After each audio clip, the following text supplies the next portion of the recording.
ইসলামী শক্তি ক্ষমতায় যাবে, clear cut কথা। এদেশে চোর গুন্ডা বদমাশদেরকে আর মানুষ ভোট দিতে চায় না, দুর্নীতিবাজ চাঁদাবাজদেরকে মানুষ ভোট দিবে না। যে দলের মধ্যে দুর্নীতিবাজ চাঁদাবাজ খুনির সংখ্যা বেশি এবং অধিকাংশই, তাদেরকে মানুষ ভোট দেবে না। নির্বাচন কমিশনে গিয়ে রুমিন ফারহানার মতো একজন বিগ লিডার বিএনপির সে যদি হেনস্থ হয়, তাহলে সেখানে তো বাহিরের পরিবেশ কি অবস্থা আপনার ভালো মতো বুঝতে পারছেন। সুস্থ গ্রহণযোগ্য নির্বাচন হওয়ার পরিবেশ নেই। যে প্রশাসন আছে, এই প্রশাসনের মাধ্যমে সংস্কার ব্যতীত নির্বাচন হয়, সে নির্বাচন গ্রহণযোগ্য হবে না। প্রিয় দর্শক, আসসালামু আলাইকুম ওয়া রাহমাতুল্লাহি ওয়া বারাকাতুহু।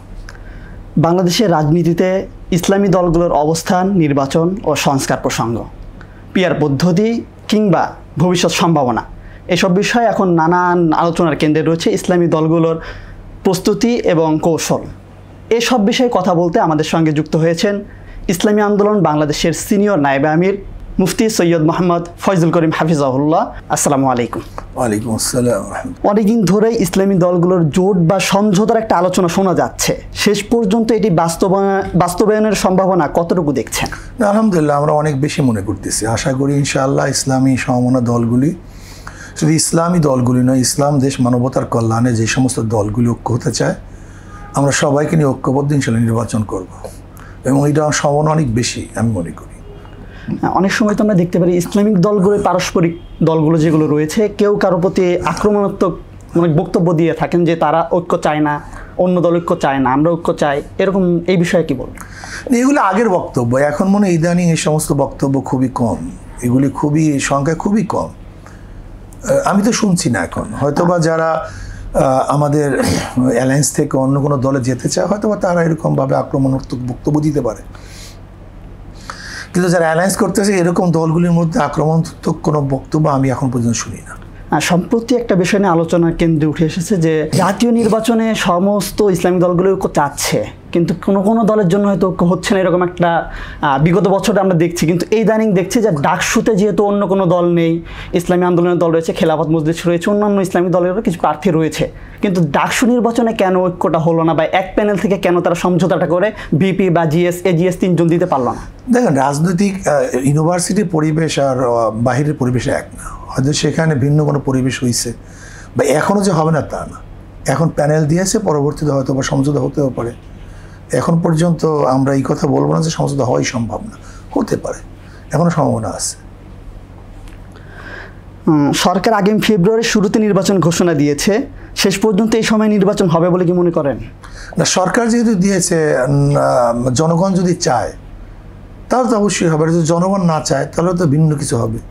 রাজনৈতিক দলের মুখপাত্র হিসেবে আপনার কাছে কি মনে হয় যে পরিবেশটা কি অনুকূল নির্বাচনে? না, নির্বাচন সুস্থ গ্রহণযোগ্য নির্বাচন হওয়ার পরিবেশ নেই। যে প্রশাসন আছে, এই প্রশাসনের মাধ্যমে সংস্কার ব্যতীত নির্বাচন হয়, সে নির্বাচন গ্রহণযোগ্য হবে না, প্রশ্নবিদ্ধ নির্বাচন হবে। নির্বাচনের পরিবেশ নেই। যেখানে নির্বাচন কমিশনে গিয়ে রুমিন ফারহানার মতো একজন বিগ লিডার বিএনপির সে যদি হেনস্থ হয়, তাহলে সেখানে তো বাহিরের পরিবেশ কি অবস্থা আপনার ভালো মতোই বুঝতে পারছেন। কোন অবস্থাতেই পরিবেশ নেই সুস্থ নির্বাচন হওয়ার মতো। পরিবেশ সৃষ্টি হওয়ার আগে, সংস্কার হওয়ার আগে নির্বাচন যদি হয়, তাহলে নির্বাচন প্রশ্নবিদ্ধ হবে, গ্রহণযোগ্য নির্বাচন হবে না। পিয়ার ইস্যুতে তো আপনার দলের যেই একটা অবস্থান সেটাই স্পষ্ট, শেষ পর্যন্ত যে পিয়ার ইস্যু নিয়ে যদি কোনো সুরাহা না হয়, তাহলে আপনাদের পদক্ষেপটা কেমন হবে? যদি জনগণ নির্বাচন চায়, নির্বাচন করে, আমরাও নির্বাচন করে। যদি জনগণ নির্বাচন বয়কট করে, পরিহার করে, তা আমরা প্রত্যাহার করি। সম্পূর্ণ জনগণের উপর, সব জনগণের উপর। আমরা জনগণ নিয়ে কাজ করি। আগামী নির্বাচনে ইসলামী শক্তি কোনো ফ্যাক্টর হবে বলে কি মনে হয় এখনো? ইসলামিক সব ফ্যাক্টর কেন, সেটা ক্ষমতায় যাবে। ফ্যাক্টর কেন, ইসলামী শক্তি ক্ষমতায় যাবে, ক্লিয়ার কাট কথা। এদেশে চোর গুন্ডা বদমাশদেরকে আর মানুষ ভোট দিতে চায় না, দুর্নীতিবাজ চাঁদাবাজদেরকে মানুষ ভোট দিবে না। যে দলের মধ্যে দুর্নীতিবাজ চাঁদাবাজ খুনির সংখ্যা বেশি এবং অধিকাংশই, তাদেরকে মানুষ ভোট দেবে না।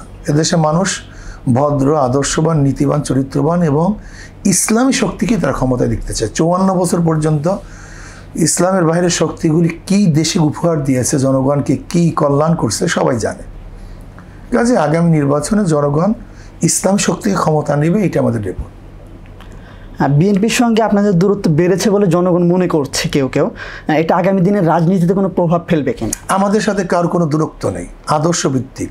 যদি আজকে বিএনপি দুর্নীতিমুক্ত দেশ গড়ে, তারা শরিয়া ইসলাম ভিত্তিক দেশ গড়ে, আমরা তাদের সবচেয়ে বড় আপন হব।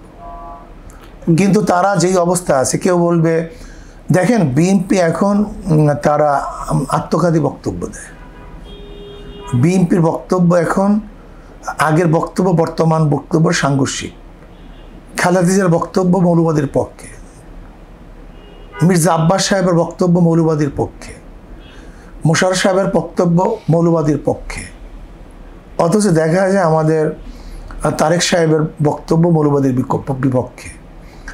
জিয়াউর রহমান সাহেবের বক্তব্য ছিল বাংলাদেশ জাতীয়তাবাদ, বাঙালি না। বাঙালি ছিল আওয়ামী লীগের স্লোগান, তুমি কে আমি কে বাঙালি বাঙালি, এই স্লোগান বিএনপির না আওয়ামী লীগের। অথচ এই স্লোগান এখন তারা গ্রহণ করছে। জিয়াউর রহমান সাহেব সবাইকে নিয়ে রাজনীতি করছে, বিভক্তি করেন নাই। বর্তমানে দেখা যায় বিএনপি সেই বিভক্তির রাজনীতি শুরু করছে। কাজে এখন বিএনপির মধ্যেই তো বিএনপির মূল নীতিই তো ঠিক নেই। কাজে আমি দূরত্ব পয়দা করছি না, বরং বিএনপি নিজেদের থেকে নিজেরা অনেক দূরে চলে গেছে। বিএনপির যে অবস্থা দেখছেন প্রতিদিন, রুমিন ফারহানা কি বলছে যে বিএনপি আমাকে আঘাত করছে। তো বিএনপির লোক যদি বিএনপির লোকে আঘাত করে, বিএনপির লোক যদি বিএনপির লোককে মেরে ফেলে, তা আমরা কি, আমাদের অবস্থাটা কি, আমাদের নিরাপত্তা কোথায়? এর জন্য তারাই দূরে চলে গেছে, আমরা না। আমরা ইসলাম দেশ মানবতার কল্যাণে যদি আজকেও বিএনপি কাজ করে, আমরা তাদের বন্ধু। জুলাই আকাঙ্ক্ষা কতটুকু বাস্তবায়ন হয়েছে, আর আগামীতে যাদের ক্ষমতা আসার সম্ভাবনা রয়েছে তাদের আশাবাদী কিনা, আপনি এটা পালন করতে পারবেন? জুলাইয়ের আকাঙ্ক্ষা কতটুকু বাস্তবায়ন হয়েছে আপনারা নিজেরাও দেখছেন, কিছুই হচ্ছে বলে মনে হয় না। যতটুকু হয়েছে তা বর্ণনা করার মতো না। এখন সনদটা পর্যন্ত তারা স্বীকৃতি দেয়নি এবং সেইটাকে আইনি ভিত্তি দেয়নি। তা আইনি ভিত্তি যদি না হয়, কাগজের দামটা কি? এই কাগজের কোনো মূল্যায়ন আছে, কোনো দাম আছে? হ্যাঁ, কাজী জুলাই অভ্যুত্থান ব্যর্থ হওয়ার পথে। কাজে আমরা মনে করি এখনও সময় আছে, অন্তর্বর্তী সরকার যেন জুলাই আগস্টের যারা বিপ্লব করেছে, যে আশা বা আকাঙ্ক্ষা নিয়ে বিপ্লব করেছে, কোনো অবস্থাতেই যেন সেটা ব্যর্থ না হয়, সেটা তাকেই দায়িত্ব গ্রহণ করতে হবে। আর নতুন বাংলাদেশে ইসলামপন্থীরা তাদের অবস্থান কতটুকু সুদৃঢ় করতে পেরেছে বলে আপনি মনে করেন? ভাই, সুদৃঢ় করতে পেরেছে বিদায়ী তো আমরা মনে করি তারা ক্ষমতায় আসবে, এবং এখন তো জয় করার অবস্থা ইসলামের। আর 92% মুসলমানদের ইসলামী শক্তি তো আসা উচিত। এর ইসলামী শক্তি নাই কেন? প্রশ্ন এখানে, ইসলামী শক্তি উঠবে কেন এই প্রশ্ন করতেছেন কেন? বরং এই প্রশ্ন ভিত্তিহীন। আমাদেরকে ইসলাম মুসলমানদেরকে বিভিন্ন আদর্শ, বিভিন্ন চরিত্র দিয়ে আমাদেরকে পরিকল্পিতভাবে ধ্বংস করা হয়েছে। 92% মুসলমানদের থেকে ইসলাম হুকুমাত হবে, ইসলাম হবে, এইটাই তো আশা এবং আকাঙ্ক্ষা ছিল, কিন্তু হয় নাই কেন? সেই প্রশ্ন এখন থেকে করা উচিত। হয় নাই কেন? হওয়া উচিত। কাজে আমি মনে করি যে আগামীতে ইসলামী শক্তির ঐক্য হয়, তাহলে ইসলামী ক্ষমতায় যাবে, অন্য কেউ ক্ষমতায় যেতে পারবে না। বিপ্লব পরবর্তীতেও কি আলেম ওলামা বা ইসলামপন্থী যারা আছেন তাদের উপর যে বৈষম্য পূর্বেও ছিল, এখন কি সেটার অবসান হয়েছে? না, পুরোপুরি অবসান হয়নি। আপনি দেখেন না, আমাদের একজন উপদেষ্টা আলেম, আমাদের ধর্ম উপদেষ্টা আলেম, তার মন্ত্রণালয় মাত্র একটা, অথচ তার চেয়ে অনেক গুরুত্বহীন, মানে যাদের গুরুত্বই নেই, অনেক অযোগ্য, তার ধারে কাছেও যোগ্যতার কাছে নেই, ধর্ম উপদেষ্টার যোগ্যতার ধারে কাছেও নেই, অথচ তাদেরকে অনেকগুলি মন্ত্রণা দিয়ে রাখছে। আর আমাদের ধর্ম উপদেষ্টাকে মাত্র একটা মন্ত্রণালয় দিচ্ছে, অথচ সমস্ত মন্ত্রণালয়ে দুর্নীতির কথা বলা আছে, দুর্নীতি এসে প্রমাণিত হয়েছে বা হচ্ছে, যতগুলো আমরা দেখতেছি।